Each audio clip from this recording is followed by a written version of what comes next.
Howdy, this is Jim Rutt, and this is The Jim Rutt Show.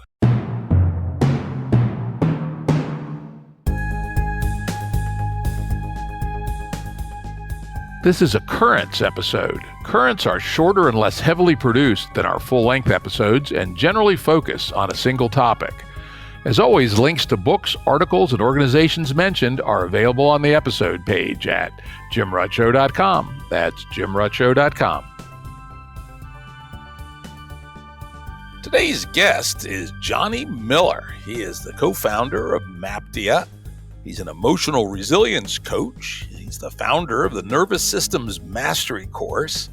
He's a meditation teacher and host of the Curious Humans podcast. You can find out a lot more about his doings at CuriousHumans.com and at Jonny Miller at Twitter, though that's a funky-ass spelling there, Johnny.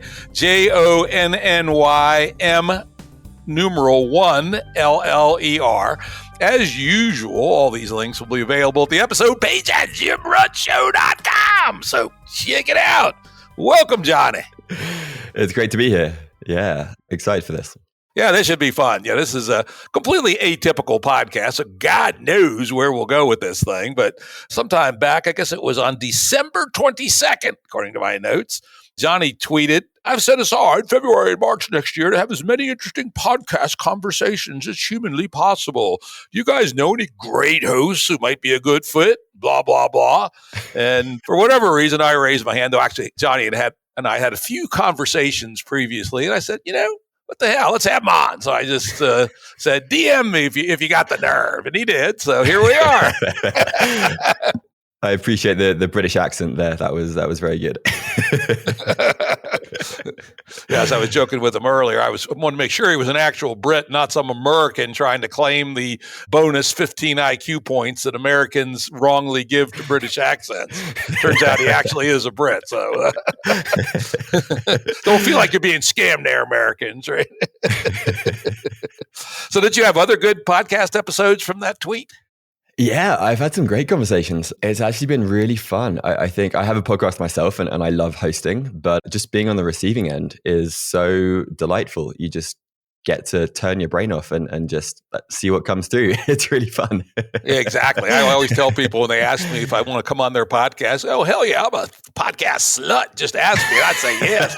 Because compared to being the host, being a guest is like fun, right? Yeah, exactly. It's cool. Like sometimes I found myself like saying things that I didn't realize I thought or I knew. And that's always fun. Like, oh, I didn't realize I thought that. That's a sign of a good host when they bring that out in you. Yeah, exactly. So yeah, I'm excited for this one, seeing what comes through. All right. And in our interchange, kind of the origin story of this episode, I wrote, I don't usually have self-help guests on my podcast, but you look a lot less banal than most, so let's do it, right? And you said, hey, let's talk about why the hell it is I hate self-help. So let's start there. That's great. Yeah. Well, why don't you kick us off? And what is it that annoys you, frustrates you about the self-help world? And I have thoughts on this too. Yeah, no, it is. Of course, as I often say, I have opinions strongly stated but weakly held, right? Uh-huh. So yeah. If I rant and rave a little bit, dilute them with some branch water, and you'll probably be fairly close to a reality on this topic. I suppose I'll take kind of the straw man mode of attack on this one, which is I kind of feel like I much prefer being a natural person, a naturalist, who I am, what I am, existing in the world, doing my work, and what happens, happens. In the same way, back in the days when I looked at such things, which was quite a while ago, I did not like fake boobs or shaved beavers in porn. Right? I like actual girls. God damn it. Right. And so and sort of in a similar vein, I've never felt any desire for taking a self-improvement class or talking to a therapist or any of that. And here's one that people today will probably find amazing. Throughout my business career, I managed to avoid ever going to a training course. I worked for big corporations for, 10 years or thereabouts, a little bit more than that in my business career. And I would occasionally get scheduled for them, and I just wouldn't show up. Nothing ever happened. Nobody ever even said a word, right? So I managed to be not only unshrunk, unimproved, but untrained throughout my whole life. And I kind of like it that way. I just sort of consider myself as a natural human who lives in an ecosystem, who learns from the ecosystem rather than having to be manipulated by somebody. So I think that's where I'm coming from. Yeah, I mean, there's a lot to be said for that. I think for me, a lot of self-help is actually, I think it's like deconditioning and unlearning a lot of the shit that we get indoctrinated with during like our early years. And I also feel like, I mean, the idea of self-help is in some ways ludicrous in the way that, Alan Watts says you can't pull yourself up by your bootstraps. And it's like, there is definitely a trap that I see a lot of people fall into where they're just endlessly trying to optimize themselves, and they're kind of treating themselves as like machines, and they're trying to endlessly improve themselves as if they're like a product. And I think that is, while it may be useful in the beginning, it's definitely a trap that people do fall into. And I think in some ways the end state is like letting go of the need to improve yourself at all. And like Steve March talks about self-unfoldment and like creating the conditions for self-unfoldment to emerge, as opposed to trying to improve or intervene in some way. And it sounds like you're in the more unfolding camp. Yeah, I like that a lot. Who was the guy that said that? That's Steve March. He founded the Alethea Coaches. Okay, that sounds kind of cool. Because if I had to, describe my own technique, I don't have a technique, but if I was going to describe it, something like that, I've intentionally done lots of wild and crazy shit, exposed myself to, big risks. And, I hitchhiked 50,000 miles when I was young, did all kinds of crazy things then, started various companies, some of them good ideas, some of them not so good ideas, doesn't matter. Always try to be somewhere near the edge, right? Because near the edge, interesting things are happening. And if you're spend your time fairly close to the edge, then you will unfold. I like that. That's good terminology. Yeah, that's really interesting. And in some ways, like it's pretty hard not to, improve, quote unquote, if you are living a life in that way. Like just a friend of mine says, just try and not improve for a week and just like see what happens. And if you do interesting stuff like hitchhike through foreign countries, start companies, like when you are at that edge, improvement isn't even the right word. Like unfoldment is almost inevitable in some way. I think the piece that I want to add is that, often we have these enormous blind spots and biases, and having other perspectives to help like poke at these and point these out, and also tools or an ecology of practices, to use a Game B term, is enormously useful for ensuring that we're not bullshitting ourselves and also making progress in this like, infinite game of learning about ourselves and self-discovery. Yeah, I must say, I mean, even if I, for my own self, say, fuck that shit, I do, of course, this is always dangerous. Good for thee, but not for me, right? I do like a lot, the work of people like John Vervaeke in particular, thinking about ecologies of practice. And in Game B terminology, we sometimes call that deprogramming from Game A malware, right? The stuff that's in our head from the way we've lived in our world that would be kind of nice to get rid of. And so I think that, if you come at it from that perspective, then I'd say, yeah, that could be pretty cool, I suppose. Though I think I was kind of lucky. I've always been a skeptic and a basically disagreeable person. I didn't ever give a fuck what anybody thought, right? So I think yes, some Game B malware has lodged in my brain, but probably less than average. But for people who are less sort of hardcore disagreeable, I can see that's going to be an important part of sort of shaking loose of what's screwed up about the world. Yeah, and I mean, I think, at least from the lens in which I'm like currently viewing the world, a lot of the Game A malware is stemming from what I frame as like nervous system dysregulation. And it's like the ways in which we get trapped in reactivity and we have these like patterns that are in our nervous system that just cause us to react in default shitty ways. And I think a lot of the organizations and the systems that we've built are stemming from that state of dysregulation. And so the approach that I'm taking is like, if we can find more regulation in ourselves, then ultimately that will ripple out into organizations, companies, systemic change. Yeah, in Game B terminology, we, I think, call that sovereignty, right? Yeah. If you can actually be an adult person in the world, right, and not have your buttons easily pushed and such. One thing I think I read that you had said, I'll check in with you on this, don't want to put words in your mouth, is that I think you referenced someplace that one of the problems of the world today is people take a lot of pills to kind of do shit to their nervous system. You know, I ain't one of those. I'll tell you that. I've never taken those psychoactive pills other than purely for recreational and abusive purposes.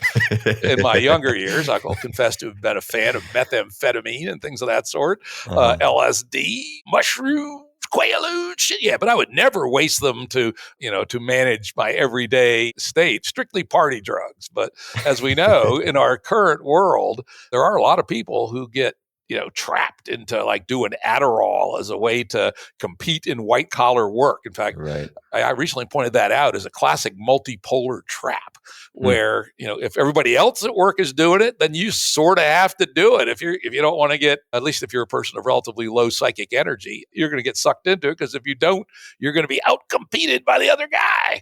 So how do this bad habit people are falling into of taking all this psychoactive pills fit in your model of nervous system regulation? Yeah, well, I like that you mentioned sovereignty, and I think that's actually a big piece of this. And what I think a lot of us do is we give away our power, our agency to shift our state to external substances. It could be alcohol, coffee, Adderall, like the kind of sleep medication, melatonin, like all these things which particularly Americans are dosing themselves up with every day. It's essentially to shift our state away from a less desired state towards a more desirable state. And there are many, ancient practices for shifting our state using the breath, for example, using lots of natural state shifting kind of mechanisms that are inside our own body. And for me, that is giving the power back to the individual, as opposed to relying on these external substances to just get through the day, or to get to sleep, or to have energy in the morning. So I think that's a big piece of what I like to talk about, because it's essentially like we create these prisons for ourselves if we're reliant on these drugs, with the exception of like the recreational purposes. And so it is giving people more freedom and autonomy if they can learn to self-regulate their nervous system as and when they need. Yeah, I noticed you had on your podcast one of the people I think really is smart in this space is Jonny Wheal, right? And, he makes the point that peak experiences, flow states, things of that sort, because she's also into breath and, things of that ilk. So he seems to be a guy who has some ideas in a similar space. How would you compare and contrast your approach to Jamie's? He's been on the podcast, I don't know, 2 or 3 times. So people, our listeners have heard him before. Yeah, Jamie's great. He calls it hedonic engineering, I think is his phrase. And his kind of approach is more for finding peak states and creating altered states of consciousness to, have these, he says, like to have an IQ of 300 for 12 minutes, things like this. And I think that's amazing as well. I think I'm focusing more on the everyday applications of using breath, of increasing interoception and like somatic self-awareness, to just even listen to the data that's coming from our bodies the whole time, as opposed to just being stuck in our heads. And the other focus that Jamie does talk about to some degree, but practices for emotional fluidity and working with emotions so that we're not hijacked by them and we're able to kind of feel them fully. And again, Jamie does talk about this too, but he talks about a lot of stuff. and his main focus, I guess, is with the background in the flow camp and with leadership training and that kind of stuff. So I think that's where his main energy is. Yeah, it sounds like he's more, of course, as you say, he talks about all kinds of things, but he's really, or at least from my perspective, highly focused on peak experiences, on pushing yourself as far as you can go. And it sounds like maybe you're more oriented towards, day to day. Is that a reasonable distinction? Yeah, it is. I'd say, so in the neuroscience literature, there's an idea of like the window of tolerance. And sometimes it can be healthy to go deliberately, like you were saying earlier, like at your edge outside of your window of tolerance. And that's how you kind of build this adaptation to stress, and it's how we grow. And it's also really important to know where that window is for each of us, so that we're not finding ourselves outside of that window during a boardroom meeting, during a podcast conversation, and learning how to increase the size of that window and kind of up and down regulate depending on where we're at. And I think that the main, like, one of the things that I'm really passionate about talking about is this idea of interoception, and like feeling the somatic cues in our body when we are in this state of reactivity. And that could be stress, anxiety, overwhelm, or it could be what's known as dorsal shutdown, which is more like the depression, lethargy, when people can't get out of bed in the mornings. And so I think having that almost like map of our own bodies, and knowing, okay, I'm in like low tone dorsal shutdown right now. I'm going to go outside for a walk or go for a run or do some whatever it is. And being able to tweak in real time is really helpful. Cool. Yeah, one of the things you mentioned, the exposing yourself to some pressures out there in the world, right? Mm-hmm. Kind of brings to mind, Nassim Taleb's idea of anti-fragility. The idea that, things that stress us a bit, maybe even hurt us a little bit, make us stronger. The classic example, which he uses is lifting big weights actually tears your muscles a little bit. And the healing around those little micro tears is actually what helps make you strong. And I would say that, that's always resonated with me. Playing it safe, that just seems like a really boring thing to do. And the unfolding that we talked about earlier, doesn't happen very rapidly if you're not exposing yourself to risk. And dialing in the appropriate amount of risk in your life sounds like a really important life practice. But, again, to your point, and also, Nassim Taleb, you don't want to be crushed. You don't want to expose yourself to, more risk than you can successfully deal with. How do you talk about things like that with your clients? Yeah, so I think that's a great analogy to bring in. And I talk about emotional anti-fragility sometimes. And that is exactly as you say. It's like finding what is just beyond our edge, just outside of our window, but not beyond. Because if we go beyond, we'll disassociate, we'll check out, we'll shut down, something will happen. And it isn't conducive to self-unfoldment in the long run. And so, to give a practical example, like learning how to feel like healthy anger is really helpful. But if someone's just beginning with this and they haven't really expressed anger for like 20 years, that might look like rage in the beginning, or it might go too far. And so it's helpful to titrate or pendulate like into intensity and then come back into resource and safety. And that process creates anti-fragility in the long run. But what's essential, and this is true of muscle building or, anti-fragility of the nervous system, is there must be time for recovery and integration afterwards. Like with building muscles, you need to eat protein and then, sleep. And that's when the muscle gets built. And the same is true with ramping up the nervous system. Like there needs to be a window of integration. And this is particularly true, kind of circling back to the peak experiences stuff with Jamie Wheal. Like a lot of people will have these peak experiences. Maybe they'll take LSD at Burning Man or do a huge breathwork journey, but then they'll go straight into another intense thing. And the changes don't actually land in the nervous system when that happens. There needs to be that down regulation that's equivalent to the height of the peak that they reached in order for things to actually land and integrate. Yeah, if only at the neuroscience level, we know that it can take a couple, 2-3 days for experiences to essentially be written from the hippocampus, where they're in medium-term memory, to written to the cortex, where they can then become part of long-term memory. And there's still some links back to the hippocampus. So the dance is kind of, not entirely straightforward, not as quite as simple as the cartoon version of it. But there is a period of time of consolidation of experience.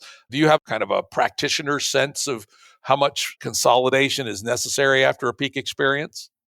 Yeah, well, in the context of breathwork journeys, which I guide through a modality called facilitated breath repatterning, so that the peak of the journey is usually around 45 minutes, and the journey ends after 90 minutes. And so after the peak, we allow another 45 minutes for integration and relaxation. And you can see in someone's breathing rhythm if whatever emotional catharsis or incomplete reflex emerged during the journey, if that then landed in their breathing pattern, because their breathing will change.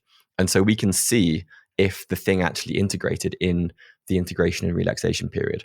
And then we can obviously see in a follow-up session, like, is the way they breathe different to how it was before? Is the more vibrancy in the inhale? Is the more relaxation on the exhale? Is the breath reaching the pelvic floor and the lower belly? And you can really kind of see in real time, did this thing land and integrate? And then you can hear, a week later, like, are they still falling into the same reactive patterns with their partner, or are they still feeling stressed in the same way? You can also, see, did the thing land in their day-to-day life as well?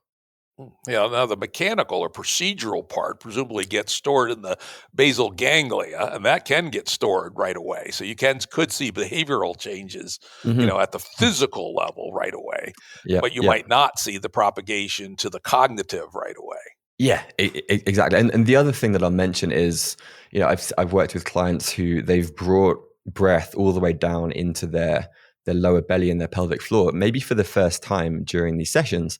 And they say how there's almost like an embodied sense of safety in that they feel in their body purely by having brought their breath down here. And so there are these interesting embodied experiences and felt senses that people can have purely from shifting their breathing rhythms into patterns that they haven't done previously.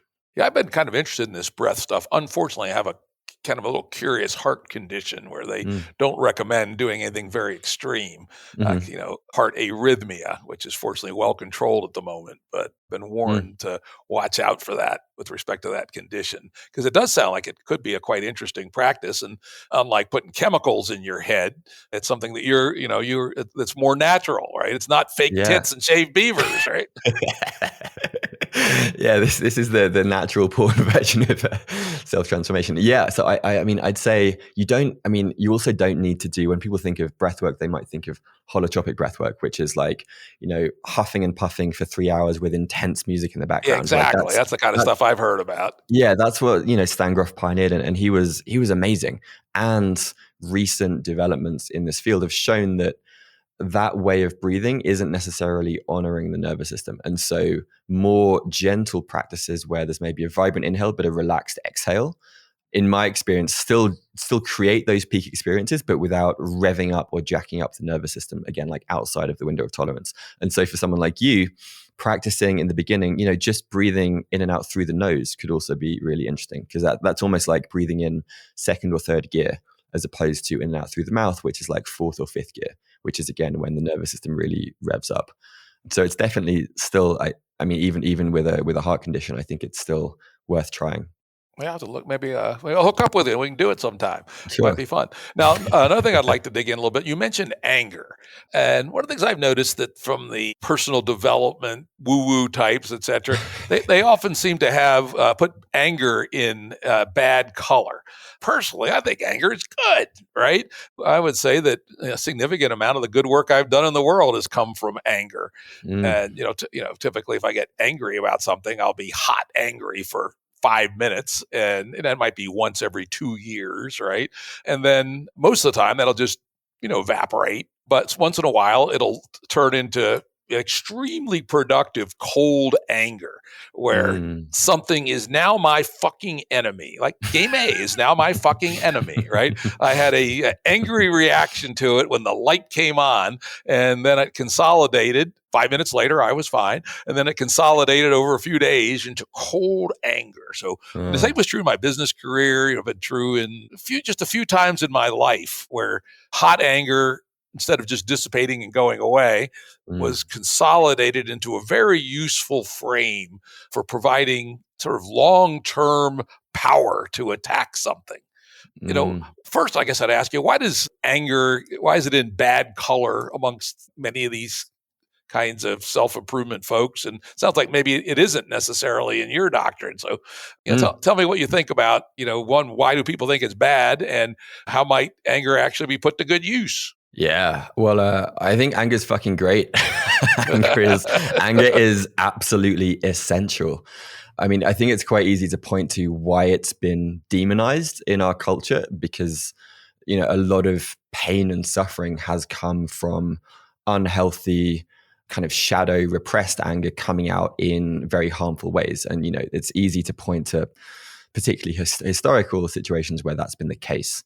But anger itself, and it's funny, I had a friend who he breathed a Buddhist monk, did a breathwork journey with him.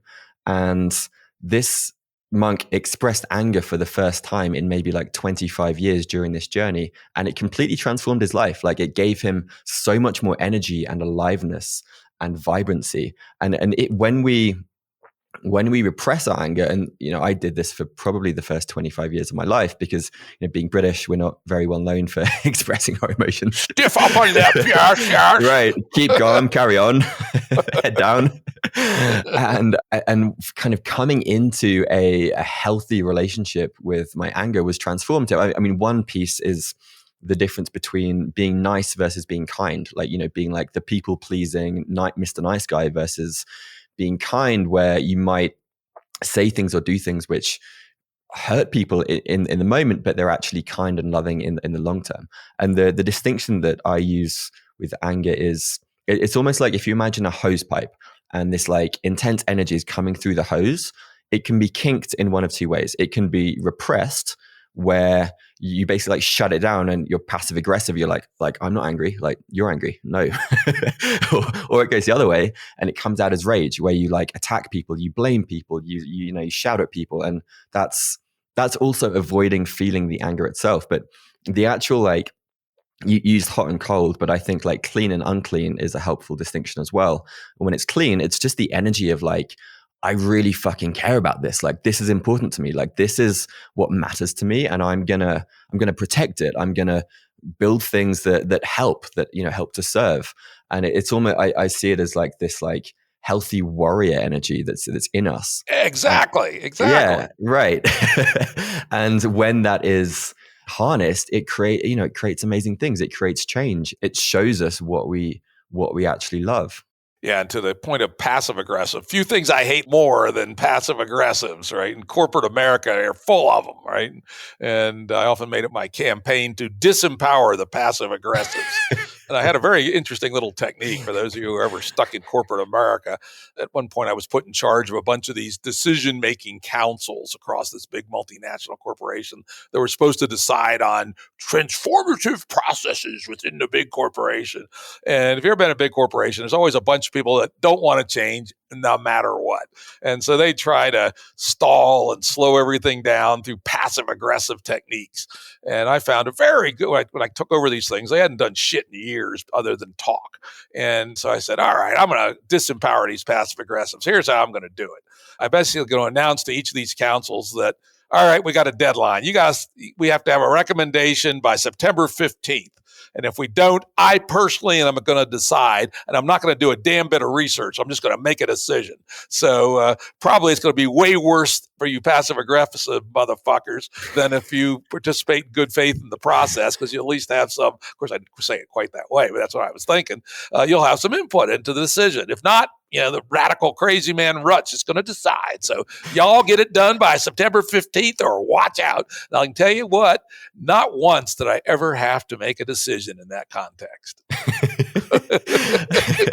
That's great. I mean, to me, that actually sounds like more empowering in some ways. Like you're like being like, guys, like wake up. Like, and I think, for people that are listening and maybe stuck in passive aggressive patterns, which we all do to some degree, creating a space where the anger is fully welcome. There's things like rage rooms now, or going off and like screaming into the forest, or joining a boxing class, things like this, like healthy outlets for this actually help that like passive aggressive kinkedness to shift.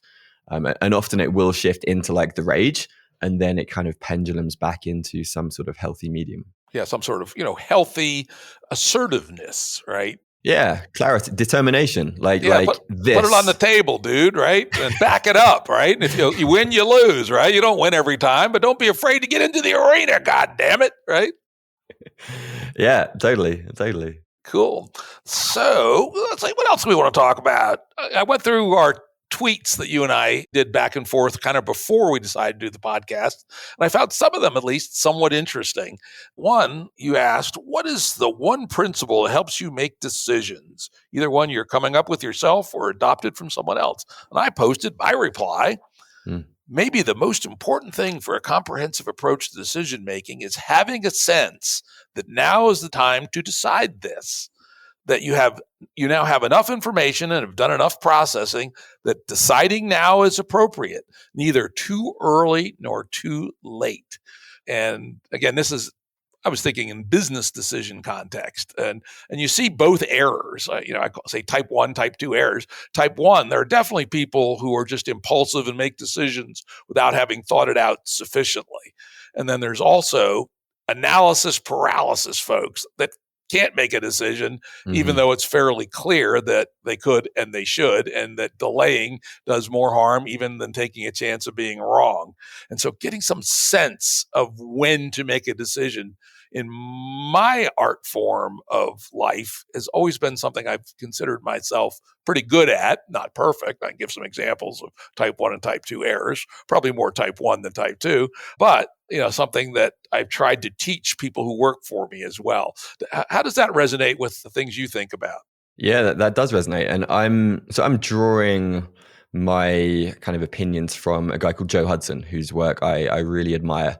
And he has this idea that, we're making thousands of decisions every single day, like every moment. And when we think it's a decision as opposed to just a choice, it's usually a sign that we're in fear or we're avoiding something. And so when we're just making choices, we just keep doing the next most obvious thing until, let's say it's like a business decision and you're buying a company. Like at a certain point, you've done enough research when it's like, it's obvious, okay, we're going to buy this company. That's the choice. But when we think there's a decision, usually it's binary. That's also another sign that, we're afraid of an outcome. It's deeper down. It's related to avoiding. It's actually directly coming from avoiding a certain emotional state.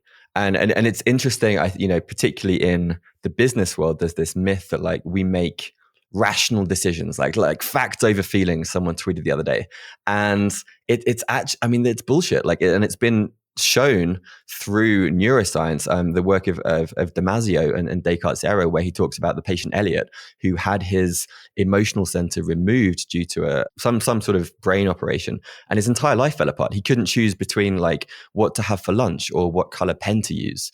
And even though he still had a high IQ, his marriage failed, his business went under, like his life fell apart. And it's because every single choice or decision we make is driven ultimately by emotions. And so this is where the work of the self-unfoldment, let's say, of emotional fluidity is so important, because when we are truly willing to feel the full spectrum of emotions, we're not subconsciously avoiding certain choices or certain paths because we're subconsciously afraid to feel that thing.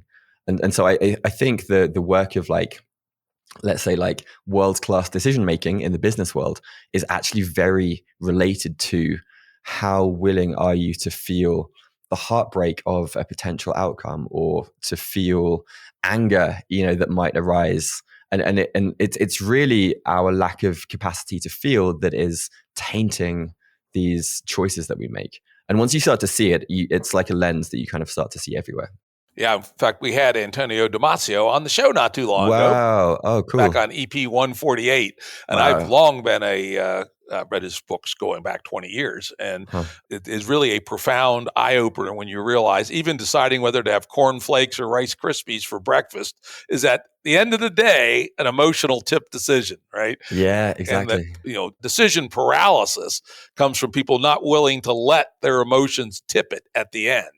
Right. Mm-hmm. But at the same time, I would say the art of good decision. I know, for instance, my family thinks it's quite funny that when I buy a car, I'll spend 2 weeks researching, cars and thinking it through, putting little tables together. Oh, no, Dad made a spreadsheet. Oh, no. Right. And yet I also know that it is only a quasi-structured form of decision making, because at the end of the day, I will not make the decision by multiplying the weights in this column by that column, and whichever one is the highest, I will go with, right? I may actually go through that exercise, but I don't necessarily use that to drive my decision. I will become an informed decision maker, but I will let my unconscious, high dimensional processes make the decision for me, but not until I've done adequate prep so that those unconscious processes have useful material to work with. Yeah, totally. And I used to do the same thing. I remember I made a spreadsheet. I had like 10 side projects going on. And I was like, I don't know where to spend my time. What one should I work on? And I like weighted them by potential impact. Like, how much fun am I having? What's the revenue opportunity? All these things.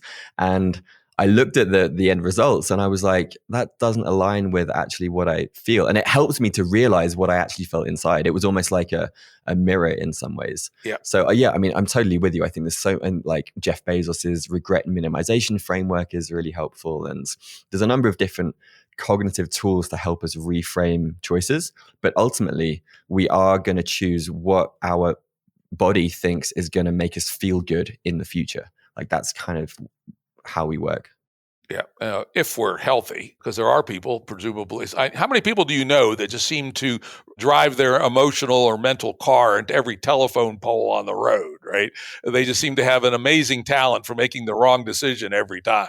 But that's interesting. But I think that this is a key point in that those decisions are still serving them in some way. Like it's allowing them to feel something which at the very least has felt good in the past. And you can kind of use the example of an addict or a junkie. Like they are using whatever substance it is so that they can feel that temporary like hit of connection and that hit of like, oh, I feel good, I feel okay. And then there's the shitty long-term consequences, yeah.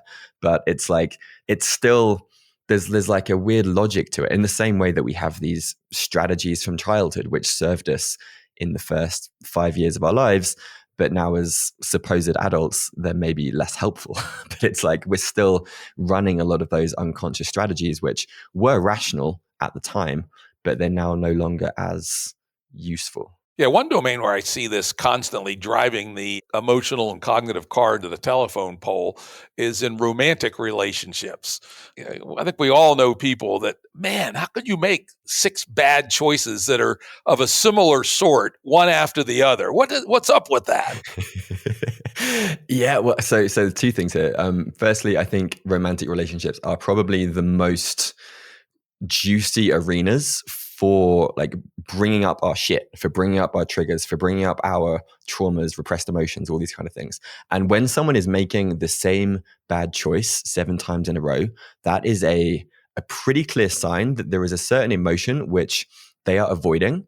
And it's almost as if life, or certainly their partners, are giving them opportunities to feel it over and over again. And at some point, there will be such a terrible heartbreak or such a rock bottom that they'll be forced to feel it. And on the other side of feeling the fucking thing, there will be freedom and there will be more sovereignty. But I feel like that is the way life works. It gives us these opportunities. So if we're making 6, 7 bad decisions in a row that have a common theme, it's like, what is the thing here that is maybe asking to be felt or looked at? Yeah, another thing from relationships, again, watching them, I will say, very fortunately, I found the right person many years ago. I've been happily married for what will be how many years in June? 42 years, Whoa. right? And we are just such a good couple, it's scary, right? But of course, we've seen lots of others in action. And one of the patterns that we see a fair bit is especially in interpersonal, romantic, couple type relationships, is usually one, and if it's both, it's really, really crazy, who seem to I would describe it as needlessly adding drama to the relationship, as if they need drama in their lives. Mm-hmm. Okay, why get all worked up about petty bullshit, right? And yet you see it time and time again.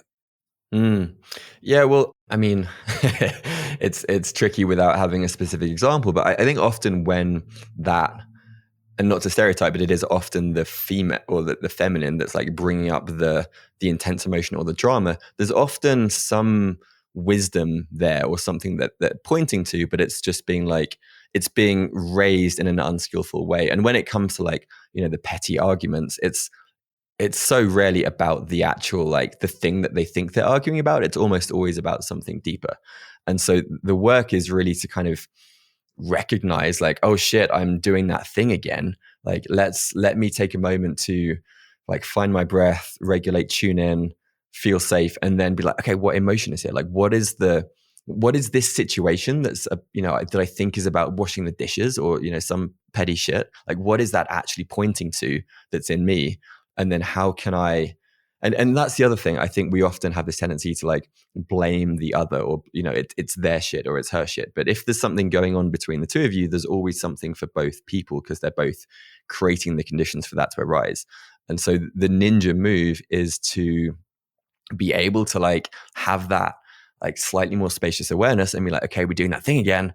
Like, what's here? What's actually under the surface? What are some of the deeper feelings? Maybe it's something from a past relationship, or maybe it's something from our childhood, or all these things. And I think that's the work. And realizing that the drama is never actually about the thing, but it's pointing to something deeper that our subconscious is like begging us to feel and begging us to bring up. And, I would also suggest that it may also be a failure of communications, right? That if the couple would just sort of put their cards on the table and, not play kind of hide the card kinds of games, these things can, generally be resolved, right? Or not, or you decide they're not resolvable. At least you decide one way or the other. You're not just caught in this interminable, highly draining, emotional fucking shitstorm for 15 years, right? Yeah, I mean, when you put it like that, it's like, yeah, obviously. And communicating in that way, I think the biggest barrier is both owning our own experience and being genuinely vulnerable, which is scary because it usually requires us to feel something. It's much easier to project or to blame the other as opposed to acknowledge, like, this is the story that's coming up for me. And this is how it's making me feel, as opposed to saying, you did this and now I feel shit, so I'm blaming you. Like that. Yeah. I also often say that owning your own shit is really, really helpful in relationships, right? It's helpful in life, I think. Yeah. I'll absolutely admit I'm an X, Y, and a Z. Oh, well, right? It's the way it is. The Popeye defense. I am who I am, right? And that's also a trap. It was what? And that's also a trap of like thinking like I am this way and I can never change and blah blah blah. Like that's also just a story that we can believe or not believe. Yeah, and I will believe. I've seen myself change over the years, but not in radical, discontinuous ways. What's your thought about how much change is reasonable or healthy for a human to undergo over a period of a few years, let's say? What is reasonable or healthy? I'm gonna put a sharper edge on it. When I see people radically change because they went to some therapist or some group or something, I say that's a shallow motherfucker. What the hell's wrong with that person? I don't trust them. So I have a few answers for this. The first one is that sometimes change can be a surface level thing, and it's actually a more elaborate way of the ego running away from something in a different way. And I think there's another deeper form of change. And Dr. Bill Plotkin talks about this in the Journey of Soul Descent is the book. And I had him on my podcast. And he talks about a kind of like radical extended ego dissolution, where usually through a number of crises or a particularly intense crisis, parts of their ego, parts of their identity disintegrate to such a large degree that almost a genuinely new version that is less like mired in that shit emerges on the other side. And I went through this myself to some degree during a process of deep grief. I lost my ex-fiance, and at some point during that, I let the grief like fucking annihilate me, and it really changed who I thought I was on a very deep level. And so that wasn't something that like I did. It was more just allowing myself to surrender to a natural process, which then I say did change me on the other side, but not out of like me efforting to try and change myself, but it was just like a natural thing that happened. And so I think like enormous change can happen in a very short period of time. And usually certain people are like ripe for it. And it's usually people who are having like existential crises, or people who are, in depression, or people are having really challenging circumstances. That's normally when like something, they allow something in to a deeper degree, and then genuine transformation happens on the other side. I know the people at Alcoholics Anonymous, for instance, say that most alkies aren't going to actually change until they hit rock bottom. Right. Yeah, and it's unfortunate in a way, and it's also beautiful. And there's many people who tragically do get stuck in what Zach Stein calls like the tragic. We go from the pre-tragic to the tragic, and then the post-tragic. But for the people who are able to often surrender to the pain and find their way in that post-tragic beauty, where there's still not an ignorance of the suffering, but it's like finding the beauty and the joy in the suffering. That's the fucking magic. And I think in many ways, that's the question of game B, is like, how do we take this massive humanity who are stuck in the tragic and like give them the tools and the ecology of practices such that they can pop out and find themselves in a more consistent state of post-tragic. Very good. Now let's move on to another little conversation we had. This happens to be a topic I'm very interested in, which is you wrote, been thinking about play recently. Specifically, what are some of the barriers that get in the way, or what conditions need to be present for play to spontaneously emerge? And my response was, mind cleared of distractions. It's why kids are so good at play. Yeah, I mean, that's a big one. And I think, I mean, speaking from my experience, yeah, we have so many barriers to play as adults. Like fucking hell, like our deep desire to be productive and useful all the time. Like play is inherently opposed to the part of ourselves that wants to be productive, because it requires that we do something for the sake of itself, regardless of what the end result is. And I think for many of us, speaking for myself, play is a really edgy thing to lean into, because one, there's maybe shame around fear of looking silly, fear of looking stupid, fear of being perceived as like immature, like people poke fun at you. And there's this sense of like, why am I doing this? Why am I wasting my time doing this like quote unquote pointless thing? And that, I think, points to something which also is required, which is this deep embodied sense of safety. And bringing it back to the nervous system to some degree, play requires what's known as ventral vagal tone, which means that we feel safe in our bodies. And we have a puppy right now, and I like see this with our puppy. Like she plays all the time, but when she's outside and there's loud noises, she won't play because she's like, I'm afraid. I want to like curl up next to you. I have to figure out what the hell's going on here. I'm not free of distractions. Yeah, and so play requires this embodied safety, which can be created through external conditions, like having like financial stability, having some degree of certainty in our lives is super helpful. And I think there's a lot of deconditioning required. And for me at British school, we were rewarded for giving correct answers as opposed to playing and exploring and asking good questions. And I think the art of play it's so free. And play is also where we explore our edges and our boundaries. It's where we learn in low stakes environments. And so the more that we can kind of like forget like textbook learning and like taking in information, and more just playful exploration, I think it's really needed. I mean, what's your sense beyond what you shared on Twitter? Yeah, I would say that I've always tried to find room in my life for play. I won't say I always had enough, but one of the reasons I had our country farm, wife and I owned through much of my business career, was a place we could go and just dick around, hike around, drive around on ATVs, shoot guns, blow shit up, have friends over, just, old neighborhood friends, not business friends, not intellectual friends, just people who know how to have a yee-haw good time. And, we'd play silly games, and so I always tried to leave enough room in life for play. Probably didn't always, but always thought it was right important. And I've lately gotten a really good education, a re-education in play, because I now have a young granddaughter, 2.5 years old, who's a very ebullient personality, highly energetic, and just loves playing about, her and I will sit there and build stuff with blocks for, 45 minutes. And it's just like, all we're doing is playing with blocks, but we're not. But when you say all that we're doing, it's actually a dance. Together we're kind of deciding what we're going to build and when we're going to knock it over and start over again. And that is just such a good thing. Yeah. Do you think that you've got better at playing as the years have gone by?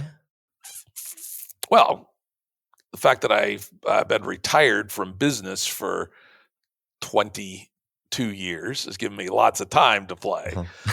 So, I would say I got better after I retired from business, because there were times I was, Now, I never worked hard. I mean, I think this is important too, is a life lesson from Rut, right? Which is I worked really hard Monday through Friday in my startups and in my corporate life, et cetera. But, and this was an agreement I had with my wife, I pretty much left business on the shelf for the weekend. And, I hear all too many people who kind of worship the grinding lifestyle, right? That they think that they need to work 7 by 24. And I strongly counsel against that. Have play in your life, or at least some hobbies or something, right?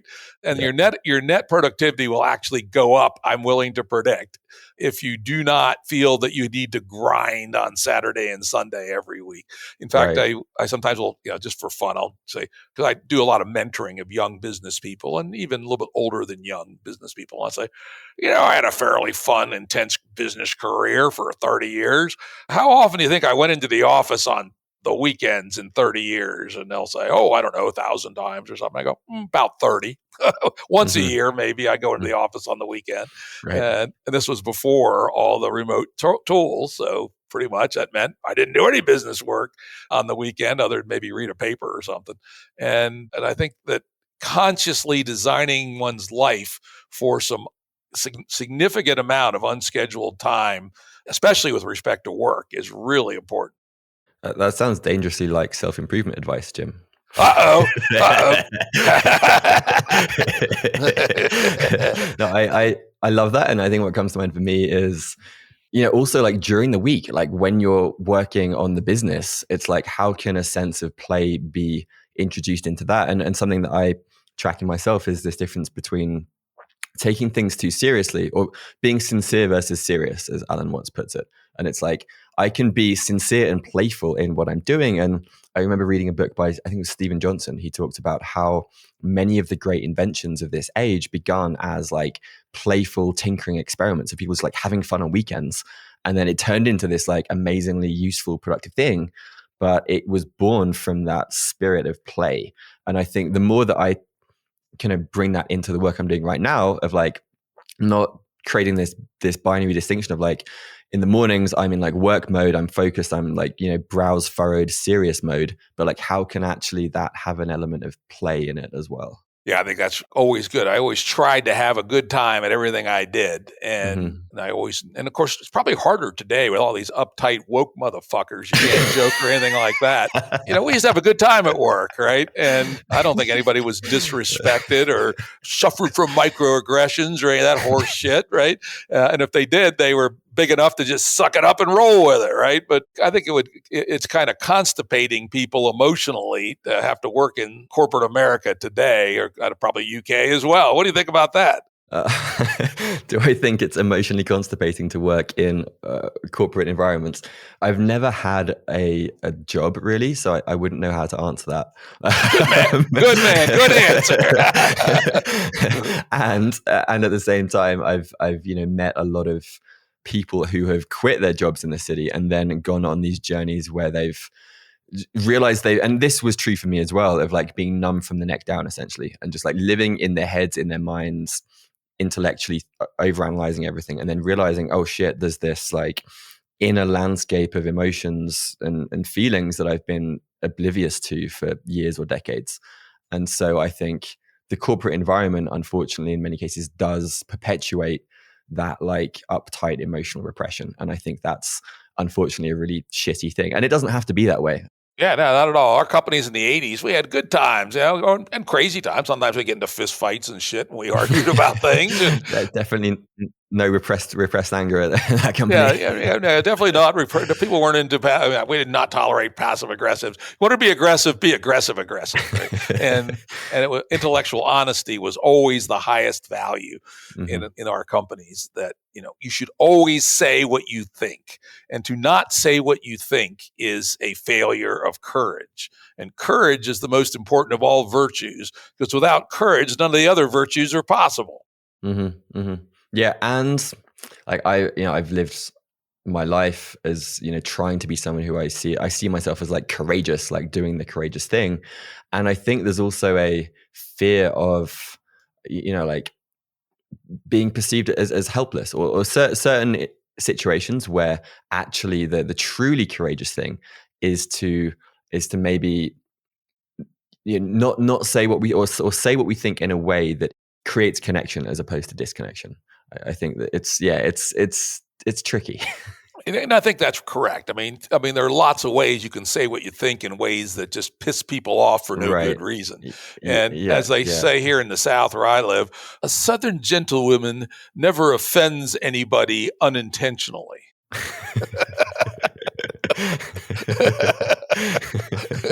I've yet to adventure to the South, but I'm sure I'll make it down there at some Definitely point. the best part of America, though it has its quirks like any place else.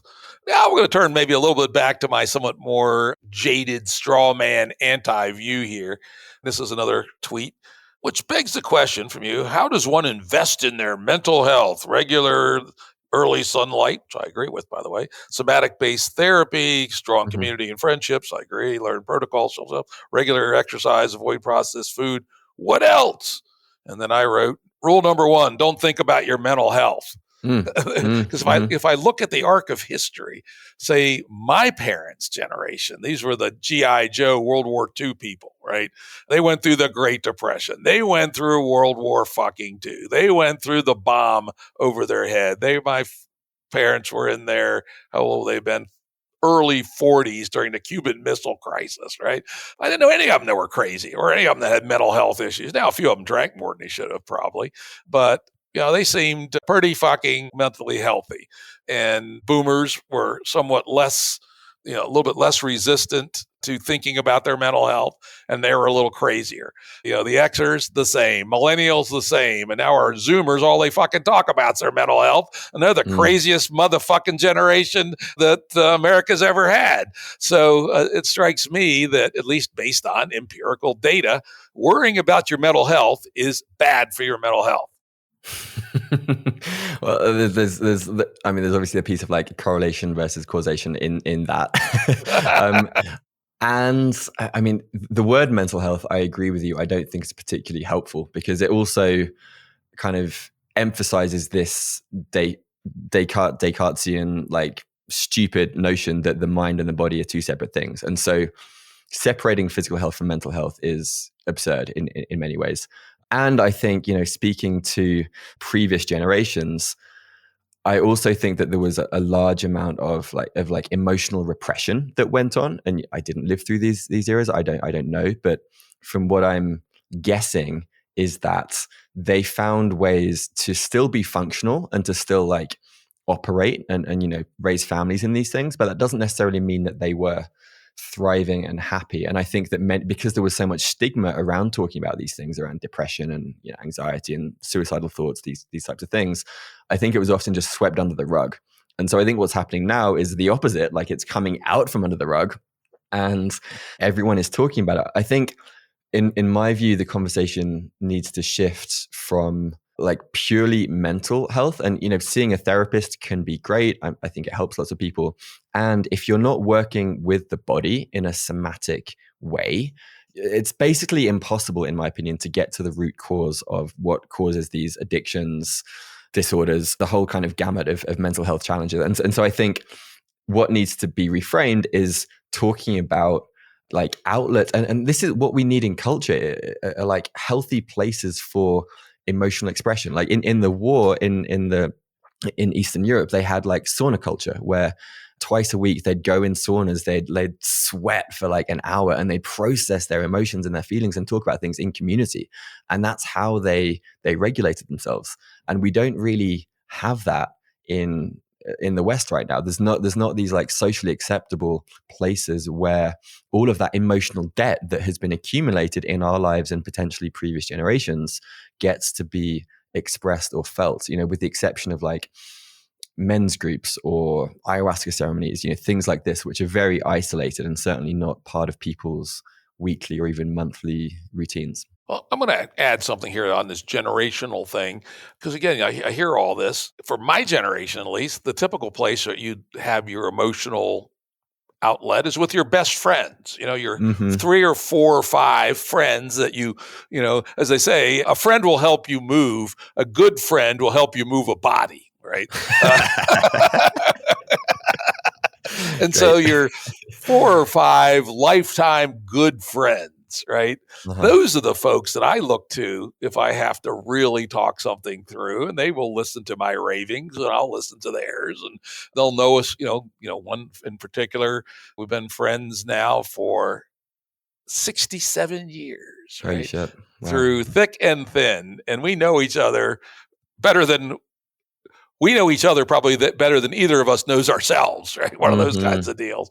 And so when we are going to have if one of us needs to have someone to talk to, there's someone there to talk to, right? And, one of the things that does scare me about the things you read in social science polling is that the number of authentic friends people have is trending down towards 0. And that's pretty scary. Yeah, it's terrifying. I agree. And you're right. I mean, having, and it's also, it's not just like friends, but like deep friendships that like you're willing to share the uncomfortable shit and like what's going on in your intimate relationship, or like I'm struggling at bit, say the stuff that's real. Yeah, exactly. Hell, you'd move a body together so you can talk about anything. The Russians are very good at this, right? Under the Soviets, they had a tradition that everybody had at least 1 or 2 of these kind of deep life partners, friends, usually same sex. And the way that the friendship was sealed is that they each told each other something so subversive that they'd been sent to the camps if the KGB knew about it. And so, when I was 12, I wrote "fuck Stalin" inside, a subway station or something. Right?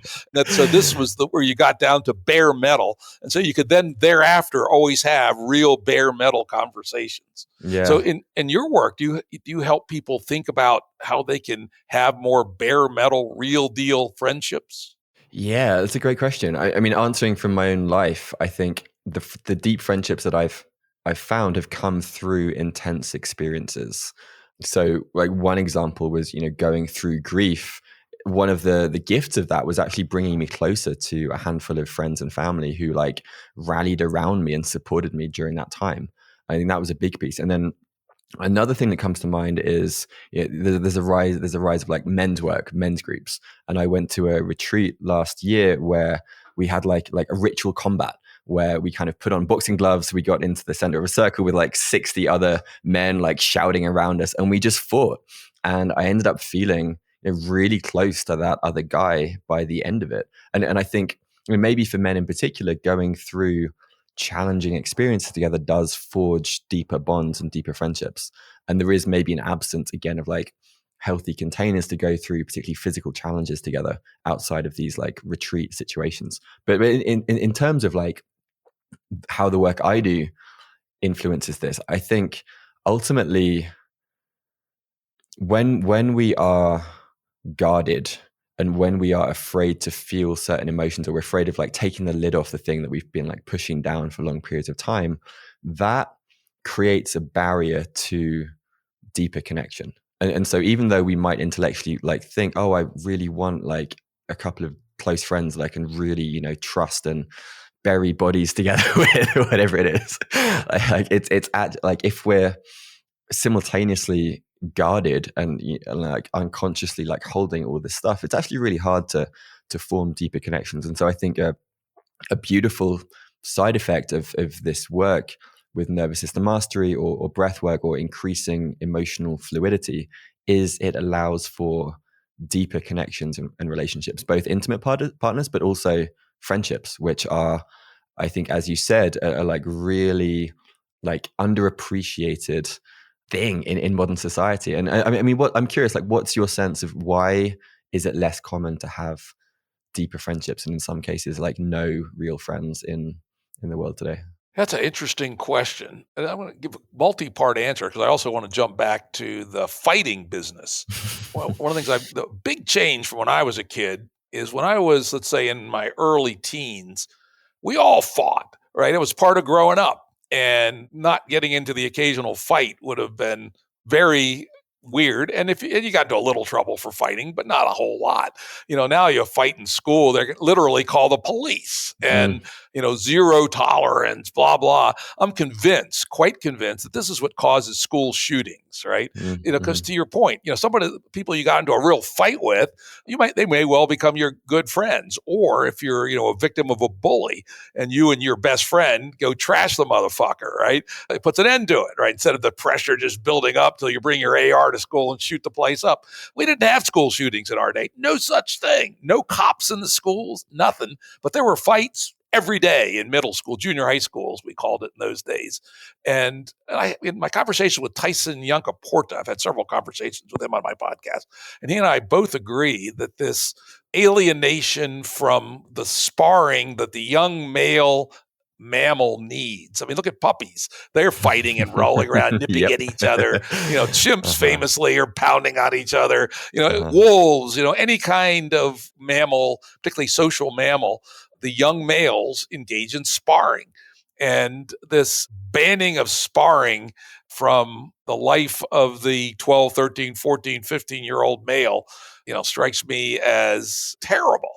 And that, and you don't know how to really relate because, some of my best friends are from that epoch, right?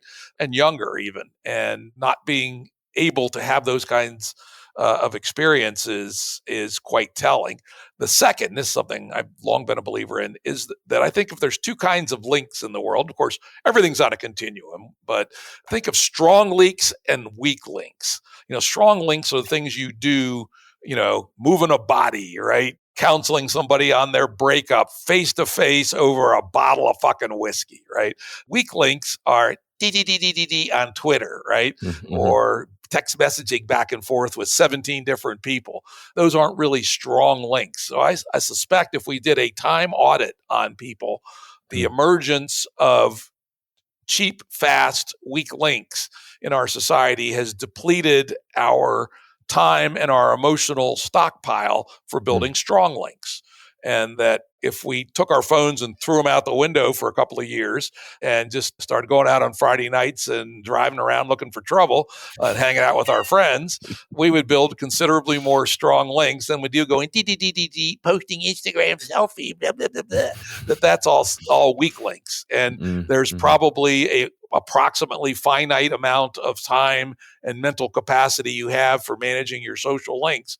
And the more weak links you have, the less strong links you have. That's interesting. Yeah, I wonder if it is zero sum. I mean, it could be zero sum to some degree. I think also the way that things like Twitter and social media are created, we get these dopamine hits instantly. Exactly. That's what they're designed to do. And the worst one of all is goddamn TikTok. I'm going to, all my listeners will know here that I will have one of my plug-in rants. Any parents out there, your kids got TikTok on their phone, make them delete it. It's the worst goddamn thing that's been created. I've been building online products for 41 years. And I can tell you, as soon as I picked up TikTok, signed into it, I say, oh, this is it. This is perfection. This is online fentanyl. All they do is, it's perfect. It's perfect. Can't get any better than this. It's utterly vile, bad. Delete it from your phone, delete it from your kid's phone. And letting your kids have TikTok is worse than giving them cigarettes. God damn it. So rant off. Great. Yeah, I haven't really used it myself, but I can totally see that. I suppose like in the absence of those easy, quick dopamine hits, again, the conditions are maybe created. And I think play is part of this as well. I think play also forms deeper friendships. Again, because there's this sense of like investing time in something which doesn't have a productive outcome. Like friendship, it takes a lot of time and emotional labor to invest into it. And there's not like, you don't get paid. There's not like a thing at the end.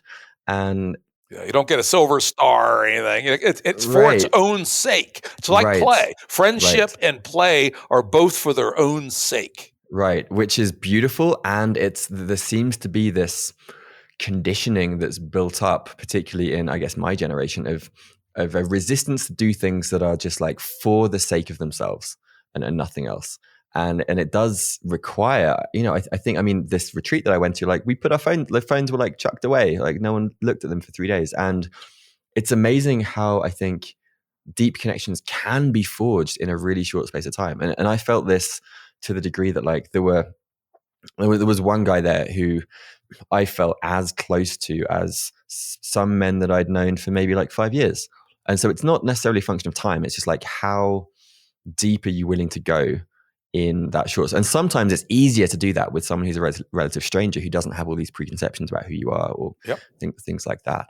But I agree with you. I think it's a real, tragedy that there is so little emphasis placed on friendship and how important it is. And I think also that there's like a cultural obsession with the kind of atomic family unit and how that is prioritized over particularly same-sex friendships, but friendships generally.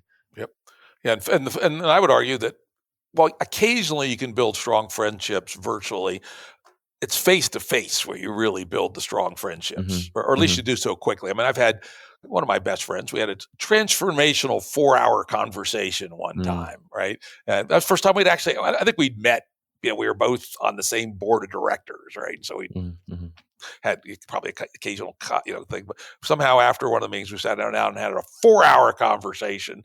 And I think we've been, pretty serious friends ever since that occurred, because the conversation went very deep into what we were about, what we thought was important, what we thought right living was, what the virtues were, how those had gone awry in our society. I mean, it's the kind of thing that, you could have endless tweets with somebody and you have no idea about these things about them. 1 4-hour conversation. And, we're basically synced for life as far as I can tell. Yeah, that's beautiful. And I think there's a piece of like nervous system co-regulation that happens when you are in the same room as someone. You can feel them to a deeper degree.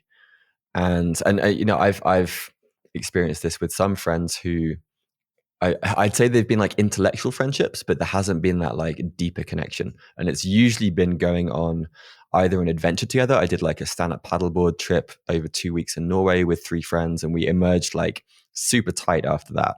Or more recently, I was like wrestling with a friend again, like in our house, like downstairs. And that's something about that, of like the physical intensity of it, just creates a deeper connection. Indeed. Now I'm going to talk. This conversation made me realize play, being a very good and important thing, can also get hijacked like anything else. The phenomenon, particularly of young males getting sucked into video games to the exclusion of all else. I'm not making this up. It's nothing I put in my notes, but is there an example of sort of play gone wrong, maybe, or something like that? That's interesting. I mean, I think, good question. There's still that really healthy aspect of play that is there, I think. I think the tragedy is that it's through a medium, or it's mediated by small computer screens, and it is like disintegrating human bodies if they're just kind of hunched over looking at screens for 12 hours a day. But I feel like the actual play impulse in that is still alive and beautiful. And if someone could create something where they were holding the same remote control, but they were like running around the forest, like slashing, killing dragons, or like shooting imaginary enemies, like I think that would be amazing. I think it's purely just unfortunate that the medium is through screens and mostly indoors, which is just terrible for mental health, physical health, the nervous system, all these things. But I would also suggest that if they're in play mode 12 hours a day at the expense of making a living and establishing romantic relationships and having real world friendships and burying bodies together, there's something seriously off balance there. Yeah, for sure. I mean, like anything, you can take healthy things to an extreme and they become very unhealthy and dysregulating. I mean, it's funny. My friend and I both bought Zelda recently because we both kind of grew up playing Zelda, and I attribute that game, like running around as Link and going on like secret missions and adventures. I love it. It seeded this thing in me, this like aliveness, which I then took to traveling the world for like 3 or 4 years. And I saw myself as like finding secret surf spots and like having that same adventurous spirit. So, I mean, for me, it was a really like beautiful and healthy thing, honestly, I think. And like you say, it's just, I think when there isn't connection in the other areas of life, whether it's connection through friends, family, like oneself, then it becomes an escape. And it becomes something which that video game, it becomes the only way that they can have those needs met for friendship, community, play, meaning, purpose, like identities where they see themselves as warriors with, firing fiery swords, these kinds of things. Like it's easy to see how that is more appealing than those people who have lives that don't have that sense of inherent connection in them. And we have that even new higher level coming up with the so-called metaverse, if that happens, right? A fully immersive. I've heard some cynical things from Silicon Valley folks. Oh yeah, let the young guys work at the UPS store, but they can drive Lambos and live in a castle in the metaverse, and they'll be happy, right? I go, I don't think so. I don't know. I've got a serious problem with that. Yeah, and I think like what my thing with that is. It means people are so disconnected from their bodies. Like if they're getting all those things from metaverse games, but they're not actually feeling the things. In some ways, the body is the ultimate metaverse. Like that's where we feel these sensations and emotions, and like you can take a walk, and it's amazing. Like why would anyone? I mean, I can see why it is appealing and addictive for people that have challenging circumstances. And I just wish that lens of like wonder and fascination and play could be applied to like this, and without a headset. Yeah. Yes, sir. Yeah, exactly. I love it. That's great. All right. Last thing here as we turn towards the end of the episode, maybe you could tell us a little bit about your nervous system mastery course. Yeah, sure. So it kind of emerged out of a series of workshops I did with leaders and CEOs that was focused on emotional resilience. And the piece that resonated the most was using, in particular, breathing practices to up and down regulate their nervous system and to kind of change energy levels in real time. And so I've developed a curriculum which basically has 3 pillars. One pillar is building interoception, like building that somatic awareness to listen to the feedback and data from my body. The second is practices and protocols for self-regulation. So instead of, taking pills, alcohol, caffeine, whatever it is, you can just use your breath or other optic flow, other practices to shift your state in real time. And then the third piece is what we were talking about earlier around emotional fluidity. It's like, how do you build the skill, and I think it is a skill, of accepting, welcoming, and feeling emotions as opposed to repressing them or projecting them onto other people. And so it's like a 5-week boot camp. We've had 400 people go through it so far, and it's really fun. Like honestly, for me, it's a way in which I get to distill a lot of the practices and experiences and tools and things I've learned into a kind of like learning environment where there's this spirit of self-experimentation. And we use this thing called the Feynman principle, where students have to like explain to each other what they think they've learned from things. And it's a very like interactive community-based learning. It's not like me just saying shit at a screen, which I find terribly boring. And so I've tried to make it as fun and engaging and playful as possible. Honestly, I think that's been a big part of my approach. That sounds like it must be virtual. I can't imagine in this day and age too many people being willing to go to a 5-week face-to-face camp. So it might be a good idea for them. Yeah, well, maybe. I mean, I'd definitely like to do a week-long thing at some point in the next year or two in person, because I think there is, like we were saying, a degree of connection that's only possible when you're in the same space as someone. But yeah, for now it's virtual, but using Zoom breakout rooms to still build some connection as well. And where do people go to learn more about the nervous system mastery course? That is on nsmastery.com, which is the website. And you can also find me on Twitter and just say hi, ask me questions. Yeah, I love talking about it. So please do harass me there. All righty. Well, I think this turned out to be a quite good little podcast episode, despite its non-traditional origin story. So thank you for taking pity on me and inviting me on. Yeah, I thought we had a really good conversation. I enjoyed it quite a bit. Learned a few things. Yeah, me too. I really enjoyed this.